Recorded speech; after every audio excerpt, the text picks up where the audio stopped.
اسی طرح سب سے اعلیٰ درجہ جو ہے وہ سر کا ہے، اسی لیے کہا گیا کہ جب نماز پڑھو تو سر کو ڈھکو، خواہ وہ ٹوپی کے ذریعہ یا صافے کے ذریعہ۔ کیوں؟ اس لیے کہ تیرے جسم میں جو سب سے اعلیٰ درجہ سر ہے، یہ وہی سر ہے کہ جس کو تو خدا کے سامنے جھکاتا ہے۔ تو چونکہ ساری کائنات میں سب سے بڑی ذات رب کی، اور انسان کا سر سے پاؤں تک میں حصہ سب سے بڑا حصہ سر، تو کہا بڑی ذات کے سامنے اپنی بڑی چیز کو جھکا۔ اسی لیے سجدہ سوائے خدا کے غیر اللہ کو کرنا حرام ہے، کیونکہ یہ سجدہ، یہ سر صرف اسی ذات کے لیے، اس ذات کے سامنے جھکے گا کہ جو ذات سب سے بڑی ذات ہے، اور جب اس سے بڑی ذات یا اس کے برابر کوئی اور نہیں تو پھر خدا کے سوا سجدہ کسی کو بھی۔ یہ راز ہے۔ اسی لیے اللہ کے رسول نے ارشاد فرمایا کہ جب بندہ اپنے سر کو خدا کی بارگاہ میں رکھتا ہے تو پھر بندہ خدا سے قریب ہو جاتا ہے۔ سبحان اللہ۔ اب سجدے کی حالت سن لیجیے گا کہ سجدہ کہتے کس کو ہے؟ کیا فقط پیشانی کا زمین پر رکھنے کا نام سجدہ ہے، یا اس کے لوازمات اور کیا کیا ہے؟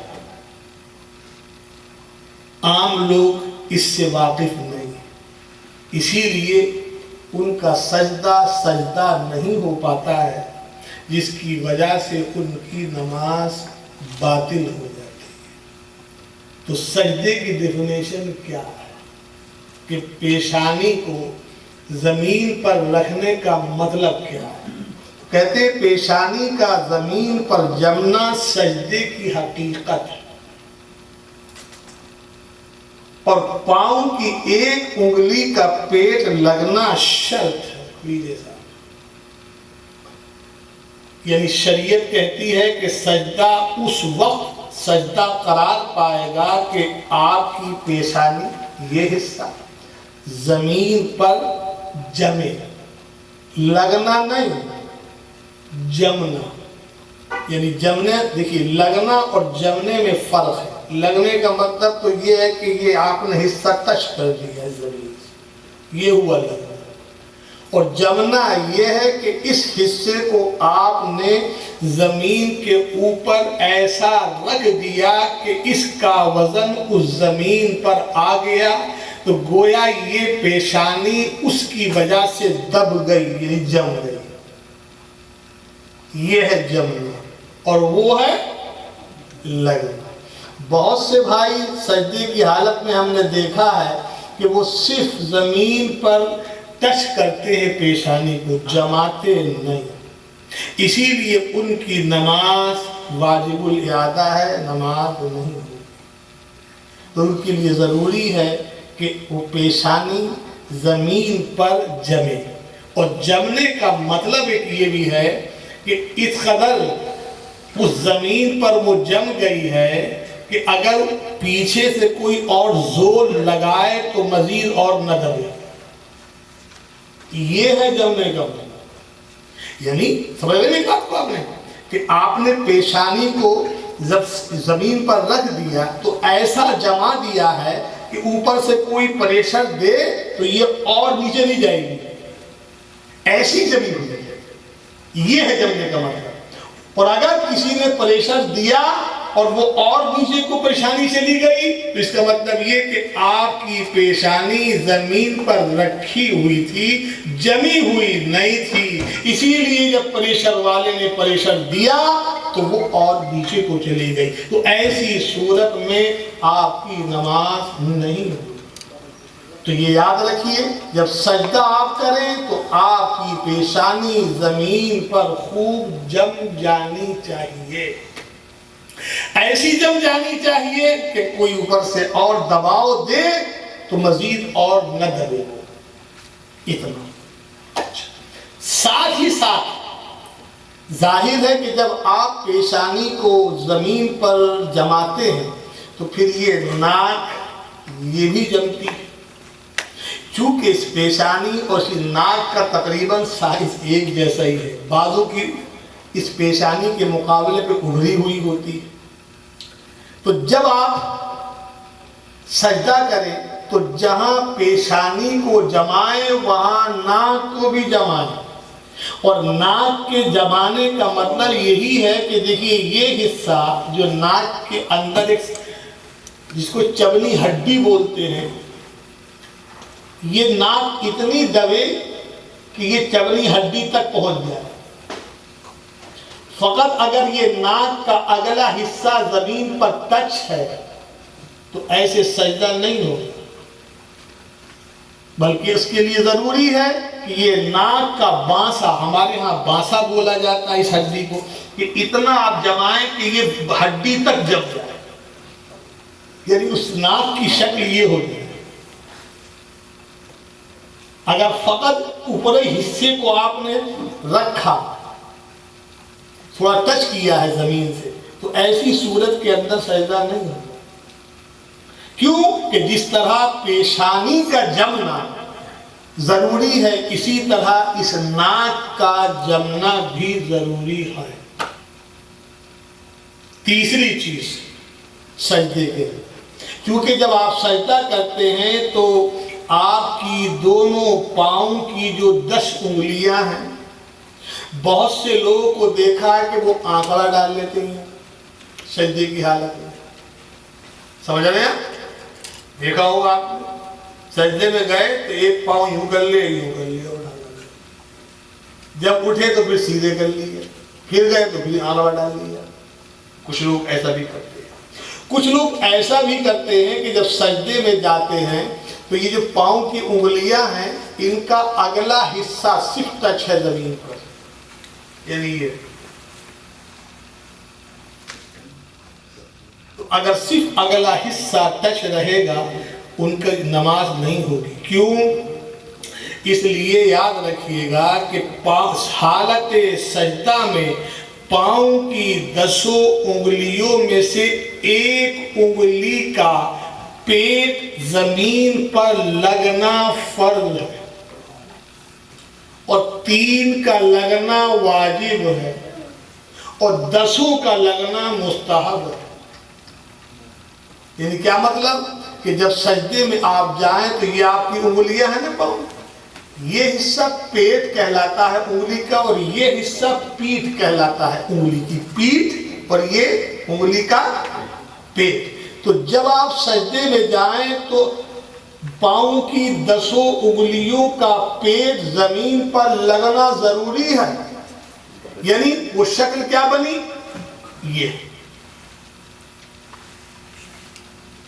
اب ظاہر ہے جب آپ نے اگر یوں کر کے لگایا تو ایک انگلی کا پیٹ بھی زمین پر نہیں لگا، اور ایک کا لگنا فرض۔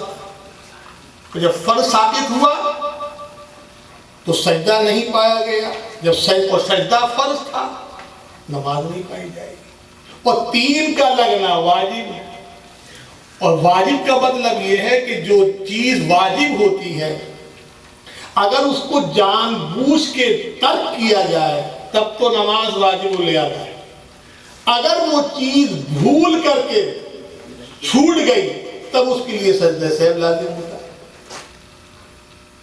تو خالی اوپر کا حصہ لگانے سے آپ کی نماز نہیں ہوئی، کیوں کہ اس کا پیٹ زمین پر نہیں لگا، تو نہ واجب پورا ہوا اور نہ فرض پورا ہوا اور نہ مستحب پورا۔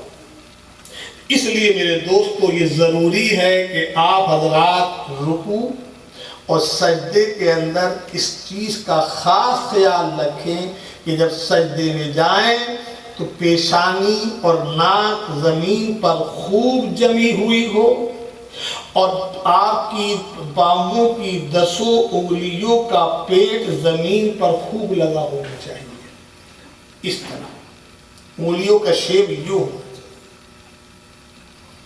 آپ خود بھی اس پہ عمل کریں اور اپنے گھروں میں اپنے بچوں کو بھی یہی بتائیں۔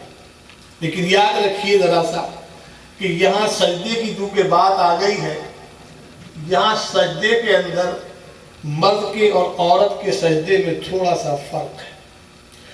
مرد کے سجدے کے لیے حکم یہ ہے کہ جب وہ سجدہ کرے تو اس کا یہ پیٹ اور یہ ران جدا ہونی چاہیے۔ جدا کا مطلب یعنی اتنا آگے جا کر کے وہ سجدہ کرے کہ یہ پیٹ اس ران سے ٹچ نہ ہو۔ سمجھ رہے؟ یہ پیٹ اس ران سے ٹچ نہ ہو۔ دوسری چیز یہ ہے کہ ہاتھوں کی حیت آپ کی وہ کیسی ہونی چاہیے۔ دیکھا گیا ہے کہ بہت سے حضرات جب سجدہ کرتے ہیں تو ان کے ہاتھ کی حیت کیا ہوتی ہے، وہ اس طرح اپنے ہاتھوں کو زمین پر بچھا دیتے ہیں کہ جس طرح آپ نے دیکھا ہوگا انڈیا اور پاکستان میں کسائی کی دکان پر کتا اپنے دونوں ہاتھوں کو بچھائے انتظار میں رہتا ہے یہ کب ہڈی پھینکے اور کب میں کھاؤں۔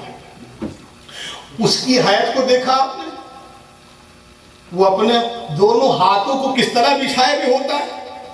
تو خبردار حالت سجدے میں آپ کی حیت ایسی نہیں ہونی چاہیے، بلکہ آپ کے ہاتھ اٹھے رہنے چاہیے، زمین سے ٹچ نہیں رہنے چاہیے، اٹھے ہوئے رہنے چاہیے۔ یہ مرد کے لیے ٹھیک۔ عورت کا تھوڑا ڈیفرنس ہے۔ عورت کا کیا ہے؟ عورت کے لیے حکم ہے کہ وہ سجدہ کرے تو سمٹ کر کے کرے۔ سمٹ کر کا مطلب کیا؟ کہ اس کا پیٹ اور اس کی ران ملی رہے۔ یہ کیا مطلب؟ وہ آگے جا کے سجدہ نہ کرے جس طرح مرد کرتا ہے، بلکہ وہ سمٹ کے کرے۔ جب سمٹ کے کرے گی تو یہ ران اور یہ پیٹ اس کا چپکا رہے گا، اور جب چپکا رہے گا تو یہ پچھلا حصہ اٹھے گا نہیں، کیونکہ عورت کا حالت نماز میں یہ پچھلا حصہ اٹھنا یہ پچھلا حصہ جب اس طرح وہ سمٹ کے سجدہ کرتی ہے تو پچھلا حصہ بھی اس کا اٹھتا نہیں ہے، بلکہ وہ بھی زمین سے ٹکا رہتا ہے، کیونکہ اس کے لیے ضروری ہے کہ وہ اپنے پچھلے حصے کی بھی حفاظت کرے۔ چنانچہ عام طور پر دیکھا گیا ہے کہ ہماری ماں بہنیں ان مسائل سے واقف نہ ہونے کی وجہ سے وہ رکوع بھی ویسے ہی کرتی ہیں جیسے مرد کرتے ہیں، اور سجدہ بھی ویسے ہی کرتی ہیں جیسے مرد سجدہ کرتے ہیں۔ تو یہ میں نے اس لیے آپ کو بتا دیا کہ آپ اپنے اپنے گھروں میں اپنی ماں بہنوں کو اپنا رکوع اور ان کا رکوع کیسا، اپنا سجدہ ان کا سجدہ کیسا ہونا چاہیے یہ بتا دیں، کیونکہ یہ بتانے کا آپ کو بھی اجر ملے گا انشاءاللہ۔ دوسری بات، پچھلے جمعے کو میں نے امام اعظم ابو حنیفہ رحمۃ اللہ تعالی علیہ کے تعلق سے بات عرض کری تھی۔ اللہ تبارک و تعالیٰ نے امام اعظم رحمۃ اللہ تعالی علیہ کو بہت علم سے نوازا۔ آپ جیسا فقیہ، آپ جیسا دانشور، آپ جیسا فہم و فراست والا علماء کرام کی جماعت میں کوئی دکھتا نہیں۔ اسی لیے ایک حدیث پاک کے اندر اللہ کے رسول نے ارشاد فرمایا کہ میری امت کے اندر ایک ایسا شخص ہوگا کہ اگر علم سریا پر بھی ہو تو وہ وہاں سے بھی اسے توڑ لائے۔ یہ سریا سمجھتے ہیں کیا؟ یہ وہ ستارہ ہے جو 7ویں آسمان پہ تمام ستاروں میں سب سے اونچا ہے۔ تو یہ اس حدیث کے بارے میں تمام محدثین نے فرمایا کہ یہ ارشاد گرامی اللہ کے رسول کا امام اعظم ابو حنیفہ کی طرف اشارہ ہے۔ واقعی میں امام اعظم کو اللہ تبارک و تعالیٰ نے ایسی فہم و فراست اور ایسی عقل و دانش دی تھی کہ آپ کے غیر کے اندر وہ چیز نہیں دکھائی. آپ کی نظر بہت اونچی. وہ کہتے نہ ہیں کہ حال یہ ہے کہ سمندر پہ نظر ڈالتے ہیں تو سمندر کی تہ میں کون کون ہیرا کدھر کس کونے میں پڑا ہوا ہے، وہ کون سا ہیرا ہے سب دیکھ لیتے ہیں. ایسی فہم و فراست، ایسا علم. بس ایک ہی بات میں، کیونکہ ٹائم بھی مجھے آج کہہ دیا گیا ہے تو اس لیے میں چاہوں گا کہ بس ایک ہی بات اس تعلق سے بوجھ گزار کر کے وہ بات کو ختم کر دوں.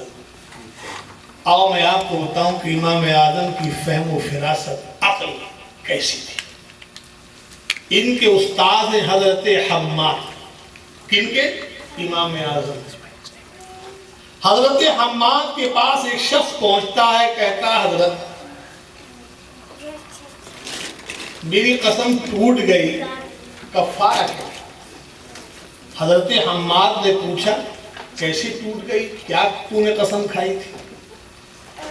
اس نے کہا حضرت بات اصل میں ایسی تھی، گرمی کا وقت تھا، دکان پہ سے گیا، پیاس لگی ہوئی تھی. دکان پہ جانے سے پہلے کچھ بیوی سے میری کچھ بات چیت ایسی سخت ہو گئی تھی کہ جس کی وجہ سے بیوی ناراض تھی.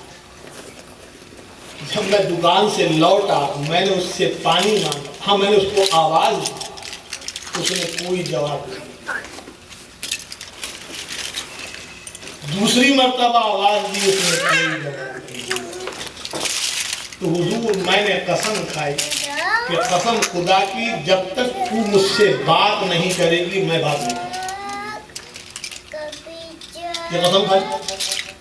کہا جیسے ہی سنے میں نے قسم کھائی، اس نے بھی جلال میں آ کے بولا قسم خدا کی جب تک تو مجھ سے بات نہیں کرے گا میں بات نہیں کروں. دونوں نے ایک دوسرے کے خلاف قسم کھائی. اب ظاہر ہے جو بھی بات کرے گا اس کی قسم ٹوٹے گی، اور جب ٹوٹے گی تو کفارہ دینا پڑے گا. اب چاہے قسم کھانے کے بعد بات کرنے کی ابتدا مرد کرے تو مرد کی قسم ٹوٹے گی، اور چاہے عورت کرے تو عورت کی ٹوٹے گی. باہر صورت کفارہ لازم. تو کہا حضور 3-4 دن تک تو میں ضبط کرتا تھا، لیکن آج ایسا ہوا خیال ہی نہ رہا اور میں نے اس سے بات تو قسم ٹوٹ گئی. کفارہ آپ نے فرمایا اس کا کفارہ کیا 2 مسکین کو کھانا چلا. یہ کفارہ یہ واپس لوٹ رہا، جس راستے سے گزر رہا تھا اچانک امام اعظم بھی اس بازار چل رہا. اس شخص کی نظر جب امام اعظم پر پڑی اس نے فوراً امام اعظم سے وہی سوال لگا، پورا واقعہ بیان کیا. کہا بتائیے کفارہ کیا دی، قسم ٹوٹ گئی. آپ نے فرمایا تجھے کفارے کی ضرورت ہی نہیں. کہا کیوں؟ کہتے ہیں قسم ٹوٹی نہیں. یہ کفارہ تو قسم کے ٹوٹنے پر ہوگا نا، تو قسم ٹوٹی نہیں. قسم ٹوٹی کیوں نہیں؟ میں نے بات کر لی. بولے ہاں تم نے بات بھی کر لی تب بھی تیری قسم نہیں ٹوٹی. ابھی کیا بات کر؟ ارے ابھی میں آپ کے استاد کے پاس سے آ رہا ہوں، ان کا کفارہ بھی 2 مسکینوں کو کھانا کھلا رہے اور آپ ان کے شاگرد ہو کے آپ کہہ رہے ہیں کہ قسم نہیں ٹوٹی. یہ فوراً دوڑا ہوا حضرت حماد کے پاس گیا. کیا حضرت آپ فرماتے ہیں کہ کفارہ جو 2 مسکینوں کا، ابھی اور آپ کے شاگرد جو ہیں ان کا قسم ٹوٹی نہیں ہے، اور جب قسم ٹوٹی نہیں تو کفارے کی ضرورت نہیں ہے. بلاؤ ابو حنیفہ. طلب کیا. امام اعظم اپنے استاد حضرت حماد کی بارگاہ کے اندر پہنچے. کہا ابو حنیفہ تم نے کہا قسم نہیں ٹوٹی. کیا حضرت بالکل. یہ کیسے ہو سکتا ہے؟ اس نے بات کرنا، اس نے یہی تو قسم کھائی تھی کہ جب تک تم مجھ سے بات نہیں کرے گی میں تجھ سے بات نہیں کروں گا. اس نے بات کر لی تو قسم ٹوٹ گئی، کفارہ لازم. کہا حضور قسم ٹوٹی ہی نہیں. کہا وہ کیسے؟ کہا سن